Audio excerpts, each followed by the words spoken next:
Jimmy on the beat, boy.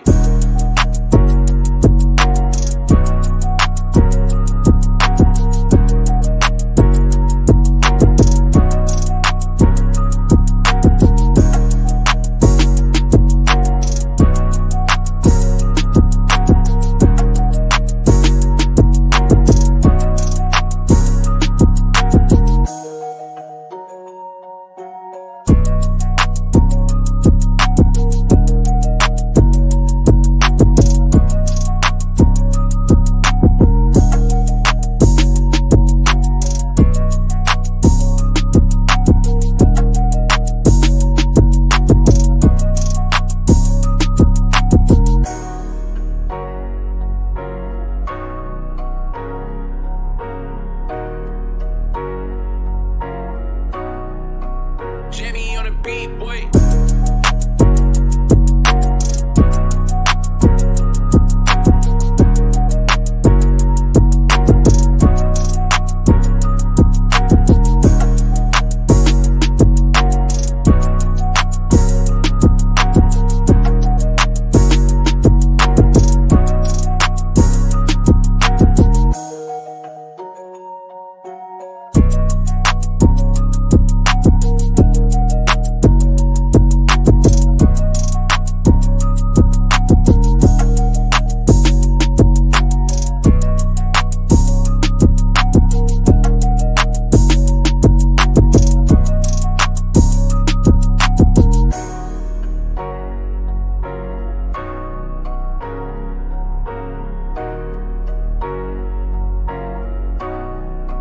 Jimmy on the beat, boy.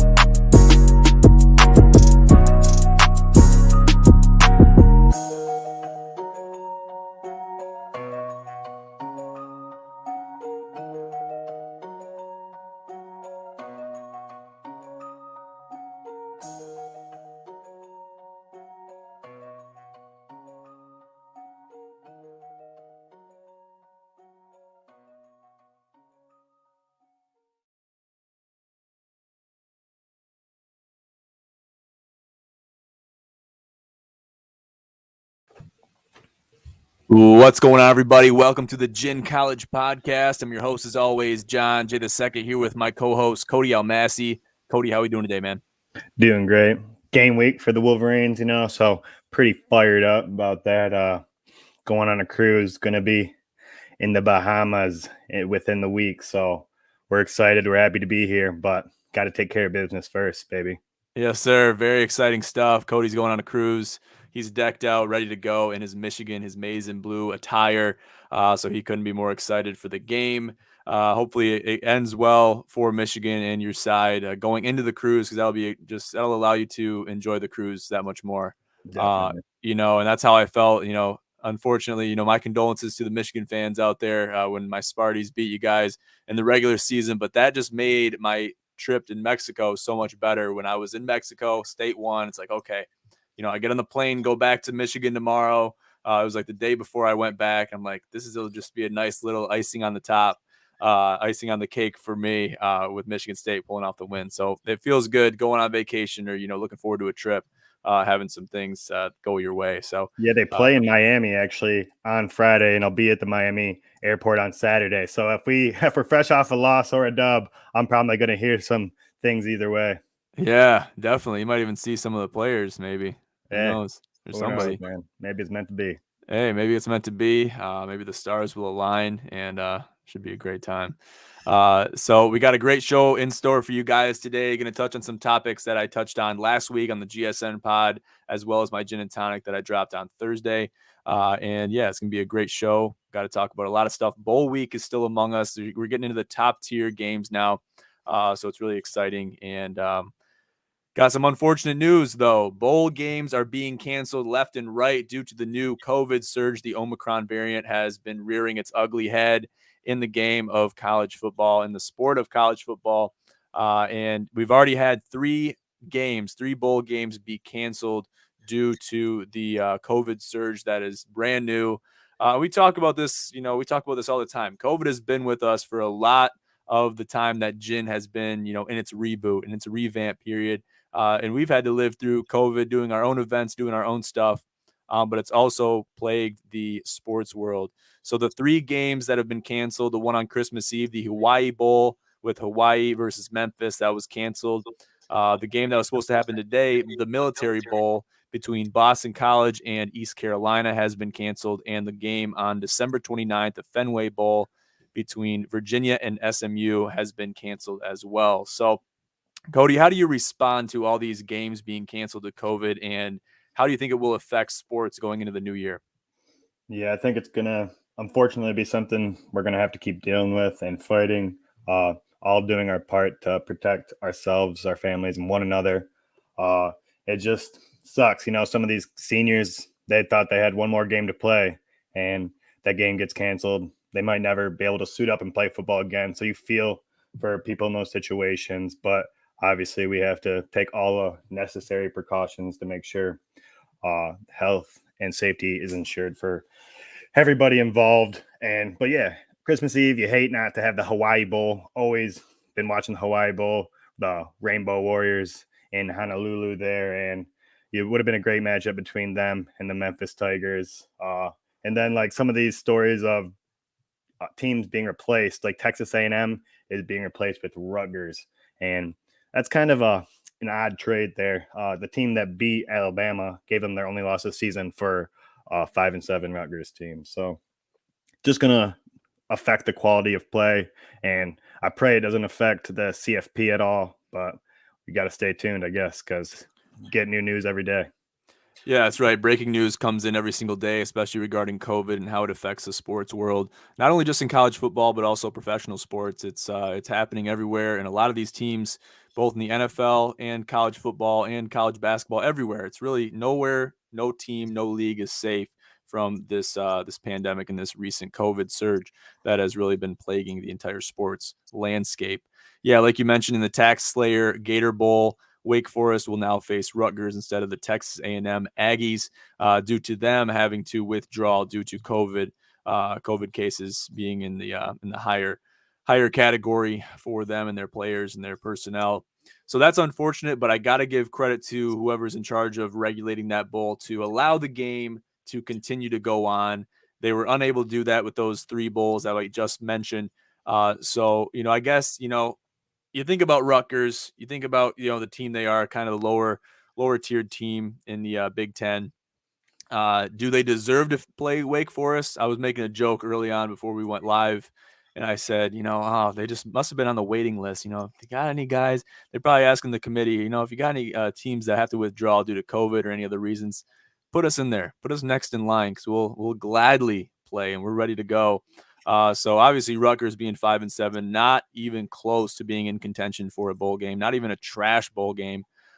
So I Yeah, guess I thought give you them had to credit. have I thought you had to have 6 wins to be bowl eligible. So someone's gonna have to explain that one to me. Yeah, they're kind of going for broke, I think, when they're just trying to keep these games going. I think Wake Forest must have pushed for the opportunity just to have another team in there to take Texas A&M's place, just to have a bowl game happen.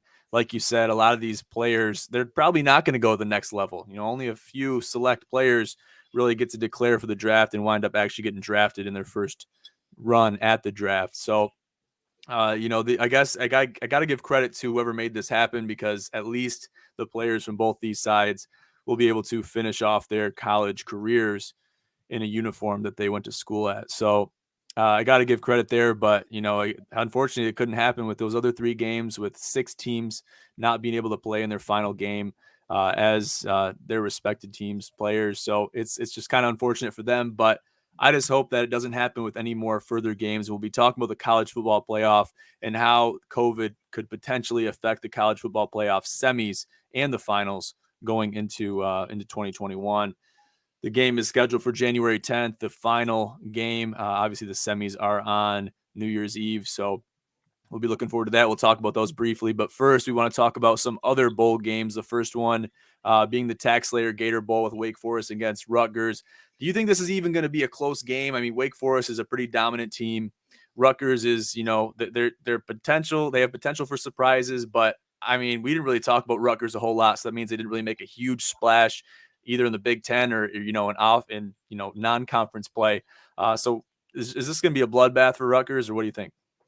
Yeah, we'll have to see what Rutgers team shows up. If the team that played Michigan and only lost by 7 shows up, 20-13, I think a lot of people, me and you both on that following podcast after those two teams played, we thought that Rutgers was going to make a step forward this year and actually have a decent season, but they got beat up by Ohio State the week prior, and then Michigan State, Kenneth Walker, they kind of had their way with them as well, and it was downhill from there. But Wake Forest coming off the loss to Kenny Pickett in the fake slide bowl. We'll have to see what happens here. Sam Hartman, I know he's going to want to sling the ball and show what he's got. So look for the Demon Deacons to come away with the win. By how much will have to be seen. Yeah, you think about the mentality. Last game of the year, a lot of these players probably aren't going to make it to the next level, some of them even being skill players. So you got to consider they're going to leave it all on the field. And I think Rutgers is a team that is, majority, I would say more times than not, they're underestimated when they're playing anyone. So they just looked at, you think about Rutgers, they're a trash team. We don't have to worry about them. You kind of underplay them, and you kind of don't really you downplay how good they could potentially come out and play, but they could come out and they have potential for surprises. So you don't want to count them out completely. And obviously non-conference play, which is most often the case in bowl games, you never know how two teams are kind of going to clash against each other. So yeah, definitely Wake Forest guys has to be the most dominant team in this matchup, but it could go either way. Yeah, we'll have to see. We've never seen a team. Your season's done. You don't play anymore until next year. Hey, we're calling you in. Come on, you get to play. So maybe they're gonna come in with want to punch somebody in the mouth. We'll see. Yeah, that's an interesting, interesting perspective, because Rutgers was probably like, we didn't make it to a bowl game. We're done. They're probably turning and having their banquets and everything. Oh, yeah, we're done. It's fine, doing awards and all that. And then they're like, get the call. Oh, you guys are going to be playing in the Tax Slayer Gator Bowl. Hope you guys still got your shoulder pads and got your jock straps in line, because you're going to have to strap them up one more game.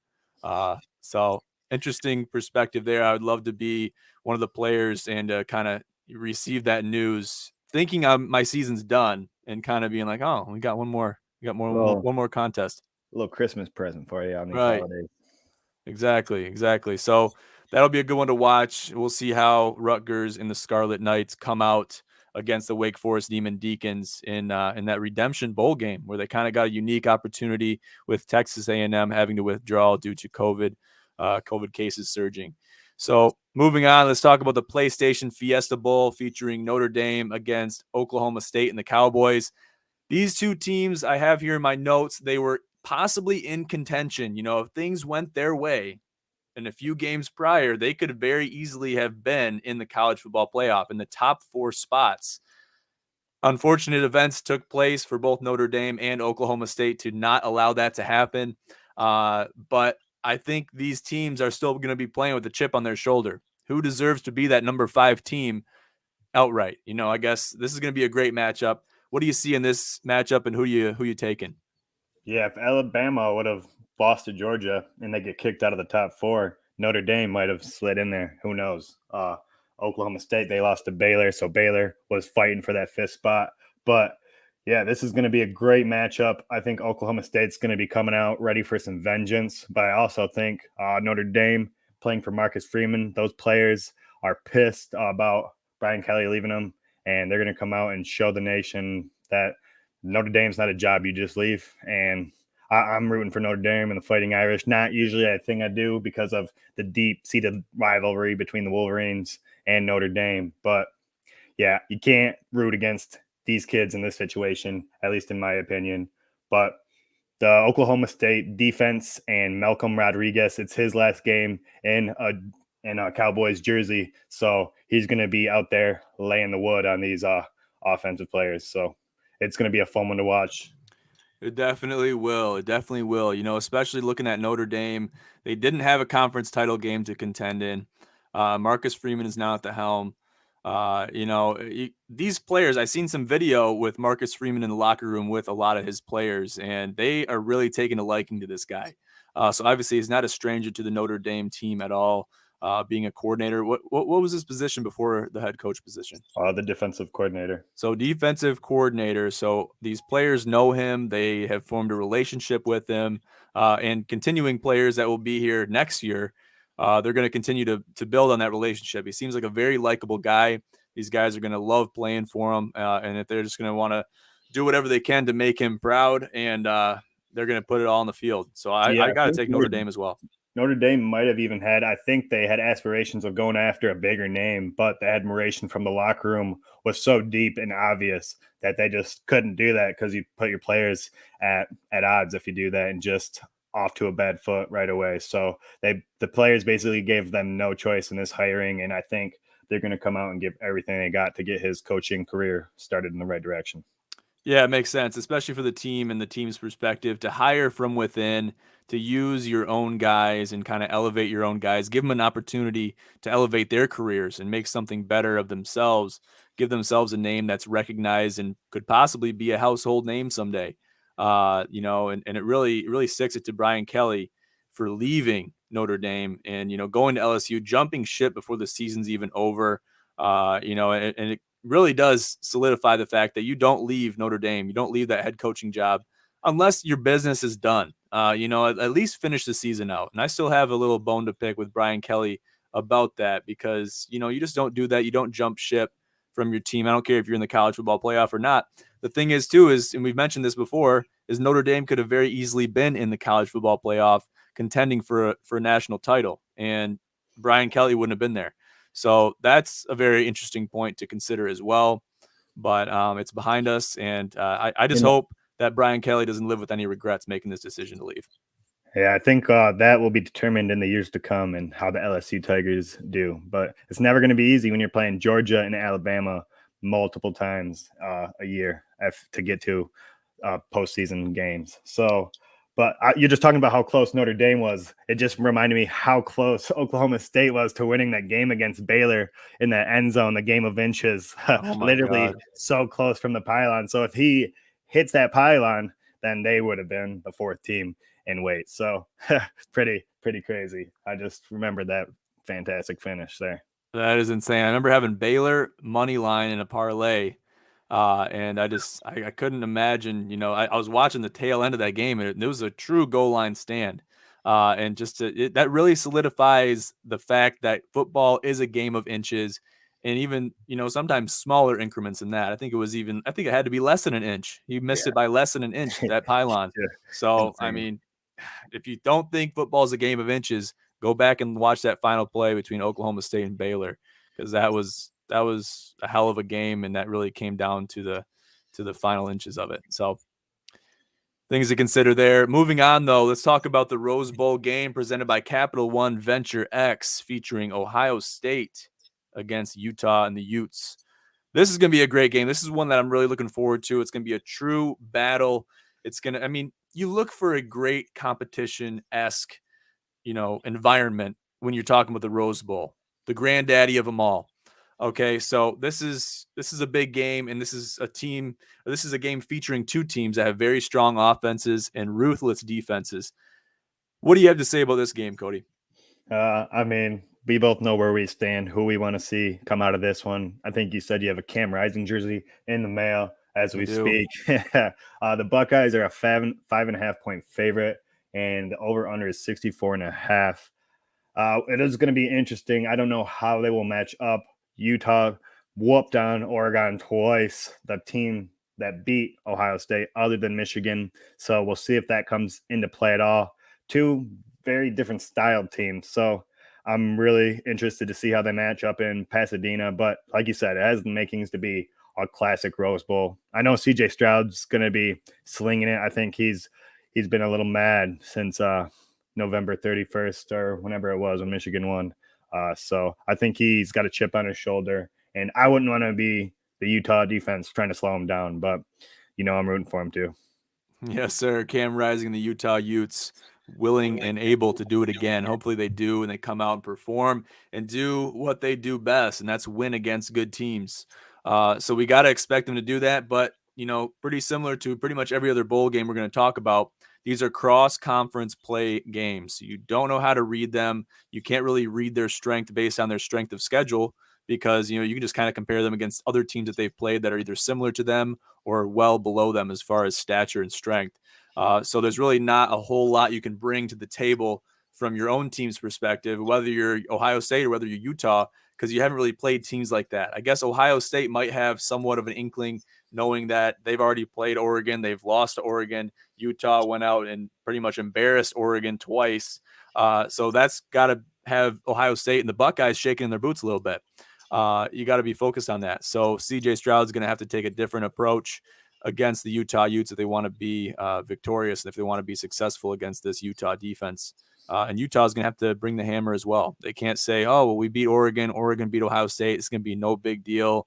And you got to consider that's the last game for a lot of players, a lot of upperclassmen that might not go, that very well possibly will not go to the next level and play football. So a lot of things to consider. We see a lot of these teams. We've seen a lot of it already where these teams are letting it all and leaving it all in the field. So that has to be anticipated for this game as well. Yeah, it's crazy. Their points allowed per game are almost identical. Utah sitting at 20.6 and the Buckeyes sitting at 20.9. So I don't know if that hints at a first one to 21 is going to win this game. If the under might hit, we'll see. But if I had to take a random shot in the dark, I just think it's going to be harder for the Utah Utes to stop CJ Stroud than it is for the Buckeye defense to stop Cam Rising. And I think that Ohio State's defensive line is a little bit better and might be able to make him force a mistake, which he doesn't do. Cam Rising, since he's came in, I think in the third game to relief, their former starting quarterback, he has only thrown 2 or 3 picks. So dude is efficient. Yeah, it definitely is. Looking at this spread, Utah is plus 5.5, while Ohio State is minus 5.5. Plus 190 for the Utah Utes, money line minus 220 for the Ohio State Buckeyes. So over under 64.5. I think the bookies are expecting a lot of points to be scored, obviously based on these numbers. But it's going to be a battle. It's going to be a battle. I think there's an opportunity possibly for the bettors in this one. Looking at 5.5. So that's obviously more than a field goal. I don't know. Do you see this game coming down to the wire? And if so, who do you think covers the spread? I think it could come down to the wire. I'm gonna take the Buckeyes to win, but I do think the Utes cover. Okay. And I'm taking the under. I think it's gonna go way under 64. Yeah, I think it'll go under as well. I think it's going to be, something in the 20s. I think it's going to be 20, like 27, 21, something like that. Maybe throw a field goal in there, 27 to 24, something like that. But definitely, I see that spread coming into play. I don't see that spread really getting covered, by a significant margin. Especially if you're Ohio State, covering that 5.5 is going to be no easy task for the Buckeyes against this Utah team, a very strong Utah team, mind you. Yeah, So this is going to if be a the Utes battle. can get a takeaway or two, I think then the pendulum swings in their way a lot, because if you can get CJ Stroud rattled and kind of compound the struggles they had against Michigan, the last game they played, which was so long ago, then I think you have a good chance of beating the Buckeyes and Ryan Day. And I'd love to see him spiral. Right. Me too. This is one thing that's really stands out to me when considering this game. For any team to win, for any team to be successful, you have to limit the momentum that the opposite team has on offense. So that means your defenses are going to have to be working on overtime just to be able to stop the offense from gaining momentum. If you can stop CJ Stroud, if you're Utah's defense, you want to be able to stop them early, maybe get a couple picks, get a couple 3-and-outs, then you'll stop that momentum. If you want to stop Cam Rising, if you're the Ohio State Buckeyes, you want to get a couple picks as well, maybe a couple forced fumbles, a couple sacks, get some 3-and-outs. But you're going to have to stop that momentum, because if either of these teams' offenses get hot, it's really hard to cool them off. So that has to be considered as well, no matter what team you are. So it's going to be a battle of the defenses, I think, because these offenses, they have it. And Ohio State will have to watch out on special teams as well. We know Britton Covey can take one to the house, so they're going to have to be keen on every single down, like you said. And saying, like, I just want to add to, like, Olave, Wilson, Smith, and Jigba. You get those guys going. Good luck stopping them. 100% well said. We'll be looking for this game coming on the first of the year. So look forward to this one happening on the first, on New Year's Day. It's going to be a hell of a game, a hell of a battle, and I'm very excited for it. Might even release some opportunities for the bettors as well, because there's going to be some opportunities there. I got to do a little bit more homework, get in touch with my back office before we release any picks on this one. But there's opportunities there, and I can see this spread changing between now and New Year's Day. So this brings us to the final topic and the COVID surge in the college football playoff semis formalities. So before we talk about that, let's actually talk about the college football playoff semis. So let's talk about the matchups. Let's talk about what we're looking for. Let's talk about, what the ins and outs are of this. So let's start with Cincy against Alabama, number 4 Cincinnati against number 1 Alabama, happening at 3:30 p.m. on ESPN on New Year's Eve. What are we looking for in this game? And let's just start with Cincinnati being number 4, Alabama's number 1. Obviously, they deserve that spot, being able to fight back and do what they've done to both Auburn and Georgia as of last couple games, couple weeks. So let's see, what does Cincinnati have to do to be successful against this Alabama team? Yeah, I mean, everybody is already looking past Cincinnati. It's a foregone conclusion that Alabama will be in the semis. I mean, in the college football final. And a lot of people think it's just going to be Alabama-Georgia rematch, but they'd be ridiculously stupid to overlook the Bearcats. I mean, the last time they lost was to Georgia, and it was barely last year in the Peach Bowl. And Luke Fickell and Desmond Ridder and this Bearcat defense has been able to put something special together. And every time that they've had a big game or the team that's supposed to stop them, SMU or Houston, they beat them in a convincing fashion. And I don't think that Alabama is just going to run over them. Obviously, it's hard to bet against Bryce Young, the Heisman. The dude, especially as of late, looks ridiculous back there. 43 touchdowns to 4 interceptions. And he's just gotten better every game. And it's scary that we have to see him for at least 2 more years in a Crimson Tide uniform. But, right. Yeah, ridiculous. He has a great chance at becoming the second person to get it twice in a row. Not in a row, but even in his career. Just got such good chances. And then but on the other side, Jerome Ford, Desmond Ridder, Pierce, their wide receiver, Sauce Gardner on the defense. They're going to give everything they have, and they're going to be playing inspired. And I think it's going to come down to the wire. Alabama, they're favored by 13.5 points, and I think that's just going to get them fired up. I think they've probably just been whatever the line is. They've been whatever the highest it was. They had that on a board somewhere in the locker room and at practices. They're talking about that. The coaches are screaming at 13.5 to all the players as they're doing their sprints, their warm up, saying they're probably practicing harder than they ever have. So these Cincinnati Bearcats, it's hard to say. I don't even want to pick, but I like Cincinnati's chances. I like Cincinnati to cover. I don't know if I would take them to win, but I want them to win. I put Alabama just a notch below Ohio State when I talk about teams that I very, very strongly dislike. So obviously not a big Saban fan. Sorry for all my Saban fans, all the Alabama Crimson Tiders out there. But I want to see Cincinnati and the Bearcats, Luke Fickell, Desmond Ridder. I want to see all these guys, personnel, coaches, players, make it to the final game. Do it. Make a statement. You made it here. This is such an accomplishment just to make it to the top 4, being a non-Power 5 team, making it to basically, a top 4 finalist scenario where it's a very minimalized tournament style competition. And you made it here against all odds, defied all odds to make it here. Won some great games against some really good teams. So you might as well shock the world. Just do it and get there. I would love to see Cincinnati win. I really would. But it's going to be no easy task for Cincy to do that. And they're just going to have to put it all on the field and see what they can make of what they have on the field. And it's just going to come down to who has more grit, who has more tenacity going into that game, who has more preparedness going into that game. They'll definitely have to capitalize on every chance that they have the ball. They cannot waste drives. They can't kick field goals instead of score touchdowns. You can't do that against Alabama, or they'll find a way to come back and win. Like what they did to Auburn. Auburn definitely nowhere near the team that Cincinnati is, in my opinion. But they were held scoreless through 3 quarters and found a way to come back in 3 or 4 overtimes and get the job done and look great while doing it and just score at will almost. So Alabama has that ability with their quarterback, Bryce Young. They definitely do. They have that opportunity similar to Utah and Ohio State when it comes to the momentum they can hold and possess on offense. If you let them go rogue, if you let Bryce Young go rogue, he will.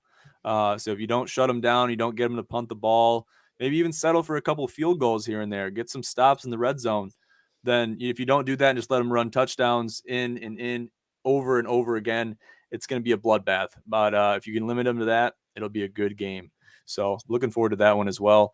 Let's talk about Georgia against Michigan, number 3 Georgia and the Bulldogs against the number 2 Michigan Wolverines, happening at 7:30 p.m. on ESPN. Cody, this is your bread and butter. Take it away. Yeah, man. Just like I hope the Cincinnati players are all pumped up, seeing that 13.5. I hope Michigan's pumped up. I think it was 8.5 at one point. It's come down a little bit to 7.5.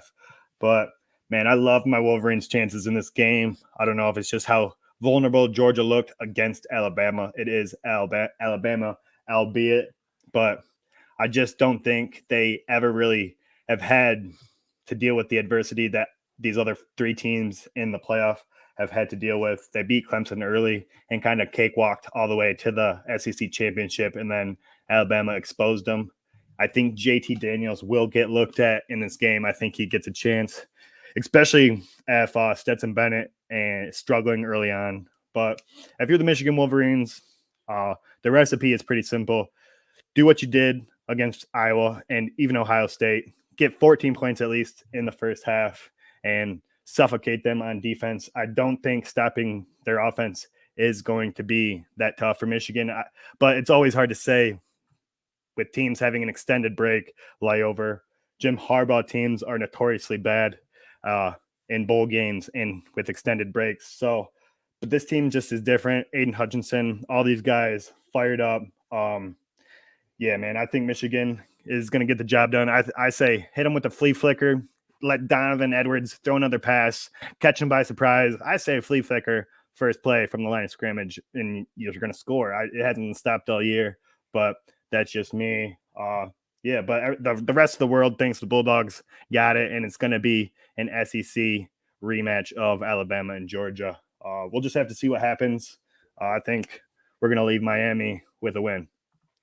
What do you think about Georgia linebacker Nolan Smith texting Mel Tucker, Michigan State's head coach, for advice on how to attack Michigan and their offense?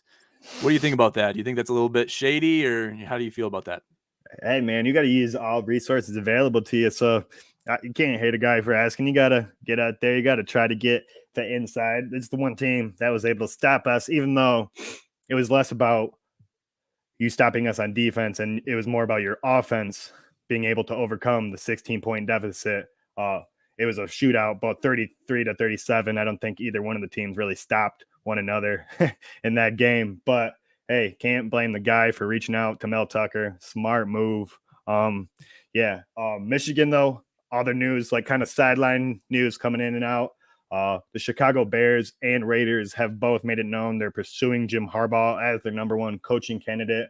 Jim Harbaugh obviously played for the Chicago Bears, so they're probably willing to look past his Michigan affiliation now. But it'd be interesting to see Michigan coach Jim Harbaugh coaching their quarterback. What his name escapes me right now, the Ohio State quarterback. Justin Fields. Yeah. So that'd be an interesting dynamic. Right. And then the Raiders have kind of been a dumpster fire. Obviously, the Oakland Raiders, they got a little aura around the name, but all that John Gruden, I don't think either one of those situations are comparable to what he's got going on at Michigan. Maybe he will use these job offers, these rumors to get a contract like Mel Tucker or James Franklin have in the Big Ten.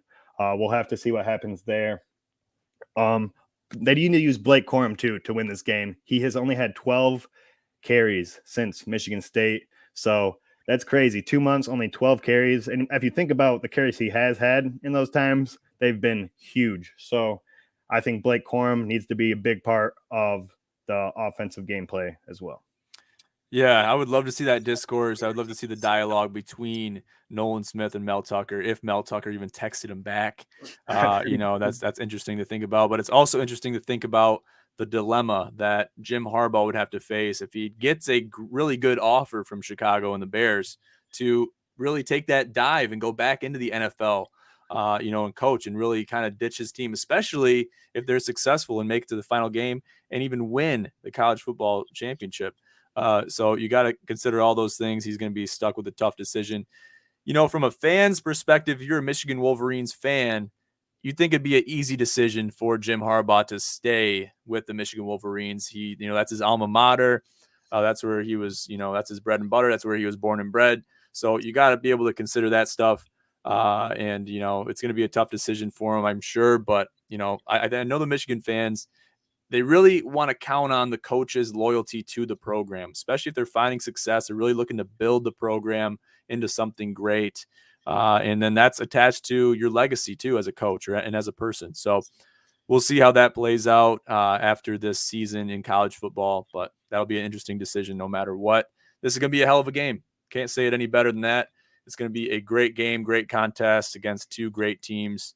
And Georgia's vulnerable right now. They are bumming. So if you're Michigan, you're feeling pretty good, especially coming off a couple big wins against Ohio State and Iowa in the Big Ten championship. So you're feeling good going into this game, but it's the same thing with Kobe and the mentality. And a lot of Michigan players have emulated this.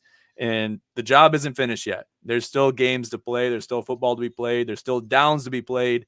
And until you're hoisting that college football championship trophy above your head, it's not over. So Yeah, look all at this, things baby. considered. The wife got this for me.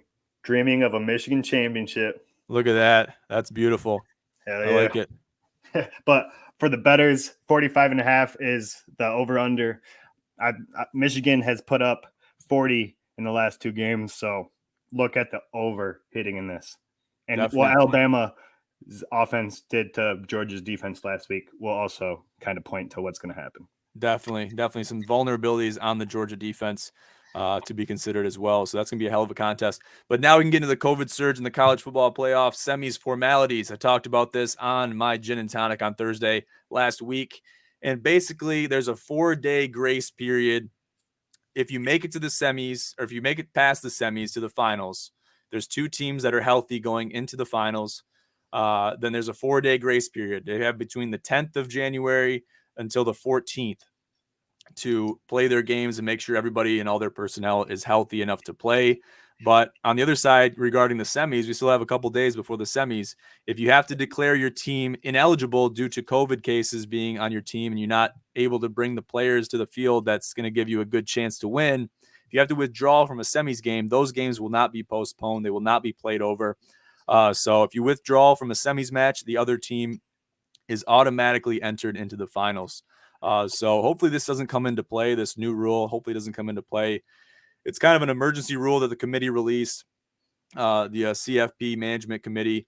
They released it basically as a fail-safe just to see, with all the cases and everything getting crazy right now, they had to put these regulations in place. Hopefully they don't come into play.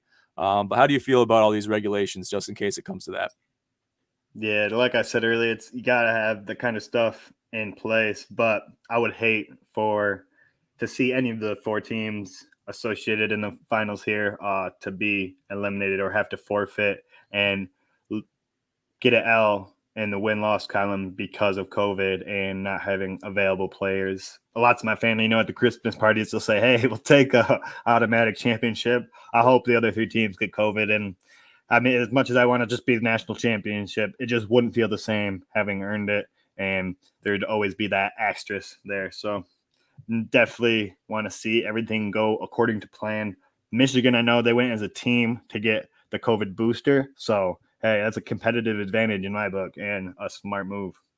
Yeah, definitely. It's a safe move, especially going into the semis and potentially the finals. To do that as a team is it's an integrity move. And that's the perspective from a lot of people, I'm sure. So all things considered, it's going to be a great week of football. Hope you guys are excited for it. I sure am. And there's a lot of opportunities for the bettors, so look out to all of our social media for that. I'll do a plug here at the end. But we'll start to wrap it up here. Cody, you got any final words for the people? We will not, also real quick, we will not have a podcast this Friday either due to the holiday. And we're going to try to get back to our original schedule. We'll be kind of, it'll be week by week basis as far as when we're doing our podcast for college basketball season upcoming. Sometimes some weeks we'll have one just on Monday. Other weeks we'll do two, but it'll just kind of depend on the week. But Cody, you got any final words going into this week of football? Yeah, but I hope everybody had a great Christmas. Have safe New Year's. Be responsible. John talks about those New Year's resolutions. Make sure you're getting to those, sticking to it if you make one, and enjoy football and just get ready. Hopefully 2022, maybe we'll be able to finally say goodbye to COVID. Who knows? But that's my wishes.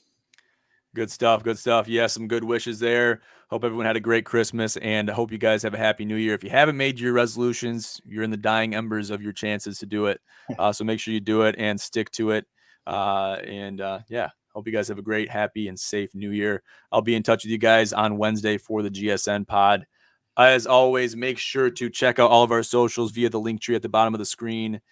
Make sure to tune into our stream. Share the stream, share the post, share the podcast.